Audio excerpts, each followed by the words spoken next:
got news here in Melbourne. I keep going on about constitutions and criminals and stuff like that. Well, today is...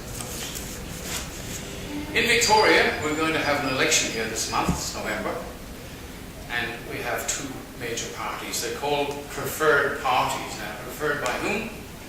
Well, themselves, perhaps. We have a left wing and a right wing, but we still have the same rotten bird in the middle. So, the only way we can break that little bird up in the middle is to vote for a party that's not the major parties. No, especially not Labour. Liberal, well, if you have to. And the Greens, of course, not. Now, we have a major problem here in Victoria, crime.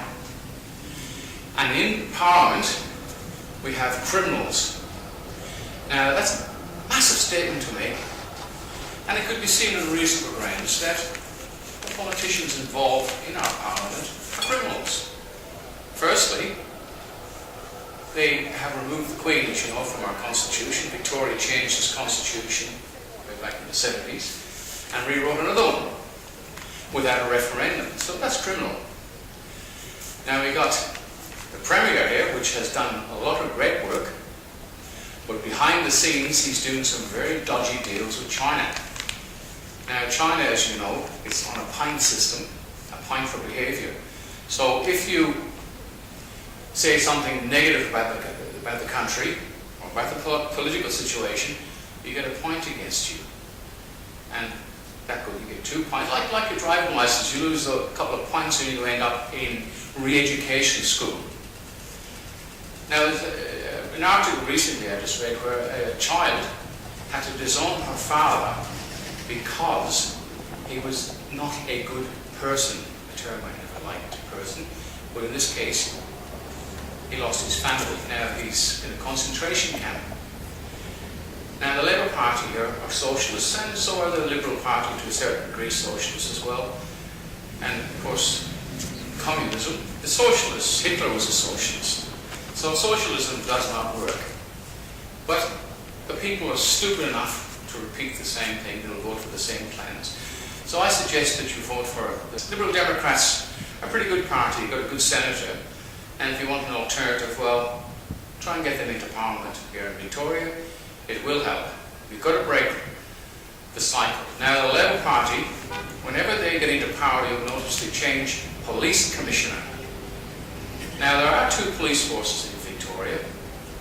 Victoria Police, yes, where we have the command, police command. They're the suits, and on the ground we have the boots, the men and women who actually do the physical work. And of course, yes, they're underpaid, overworked. It is an extremely hard job. An enormous amount of paperwork goes into it.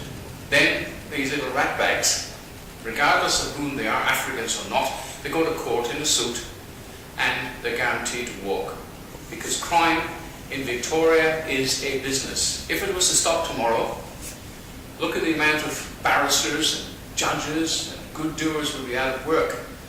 And as far as the barristers concerned, Queen's counsellors, there's no such thing. Because the Queen Elizabeth II was removed from the Constitution by the Act of 1986, Bob Hawke and his ratbags, and of course Whitlam, you can chuck that. And there's no law, they're removed. The courts are a private company, just like the government itself.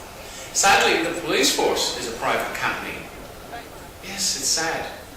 And they're out there trying to do their jobs. Where in all fairness to police command, you take yourself, you're there for 20, 30, 40 years, and you're looking forward to retiring with a pension.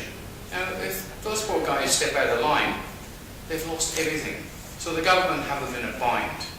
And of course the Bail-In Act, which was passed by our federal crooks, treasonous, well, it's going to take their compensation off them anyway. Not the compensation. It's actually going to remove their superannuation and cap it at $250,000. Can they do that? A lot of people say, oh no, they can't do that. Of course they can do it. They're the government. We are the government. Sorry, they're our servants, but they don't look at it like that. They've changed the system, right? And made it a very corrupt one. Now, in the Herald Sun, went back a little bit here. I'll probably put a copy of it on the screen for you. An exclusive. And this went back where the former police commissioner, Calvin Blair, he actually said to me, and was very serious about it, he does not participate, condone conspiracy theories. He made that very clear to me. Very nice man. But he did have an article here in the paper where he said it was an absolute disgrace. These politicians in the Labour Party, the red shirt disgrace, committed a crime. They will not communicate with the police. And of course the Labour Party have the police by their proverbial right. And it's a criminal. It's criminal, and it should be. We should do something about it. But the former police commissioner wants these politicians arrested. Well, it's not going to happen because people lose their pensions if they make a move. We have a corrupt system, and it's only you that can change it. How do you do that? Do not vote for the Labour Party or the Greens. If you have to vote for Liberal, but if you're sensible, you vote in the Liberal Democrats, something like that. Or alternatively, an independent. But keep away from Labour, that's bad news. Unless you want to become a communist state, which we're pretty close to anyway, and we are a republic whether you like it or not. The Constitution, which is the law of the land, was suspended, and the only part left open is for an illusion of change when election time comes.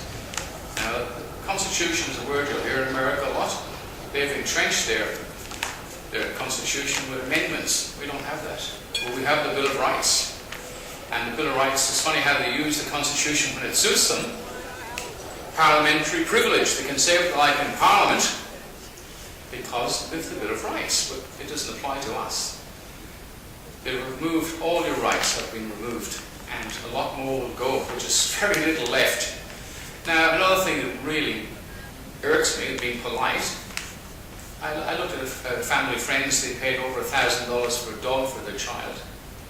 And a lot of families just don't have that kind of money.